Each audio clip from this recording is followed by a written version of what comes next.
Between 1978 and 1990, Chikatilo murdered at least 50 people, but the horror of his crimes is only part of the story. What makes this case truly remarkable is how long it took to stop him, and why. In the Soviet Union, serial murder was seen as a product of capitalism. In a society that claimed to be free of such evil, the idea of a serial killer simply didn't fit the narrative. As a result, the public was kept in the dark, and the killer kept on hunting. Chikatilo's early life was shaped by tragedy. He grew up in the aftermath of the Great Ukrainian Famine of the 1930s, a catastrophe that left millions dead and drove some to cannibalism. According to his mother, Chikatilo had an older brother who was kidnapped and eaten by starving neighbors. The story was never confirmed, but it haunted him, and may have inspired some of his own horrific acts. As a child, he was withdrawn but intelligent. He buried himself in books,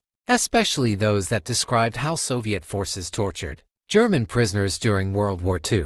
After serving in the military, he became a telephone engineer near Rostov-on-Don and married in 1963. In 1971, he earned a degree and took a job as a schoolteacher, but that ended in scandal. Parents accused him of sexually abusing students, and he was forced to resign. In 1978, the killings began. His victims were often young runaways or vulnerable travelers, people lured from train stations or bus depots. Their bodies were found mutilated, marked by disturbing signs of ritualistic violence. It didn't take long for police to realize a serial killer was at work, but catching him would prove far more difficult. For years, Chikatilo evaded capture, exploiting cracks in a crumbling Soviet society. Economic hardship drove many youths to leave home with little more than hope, making them easy targets, and their disappearances easy to overlook. In 1984, there was a chance to stop him. A police officer caught Chikatilo molesting a young girl at a train station.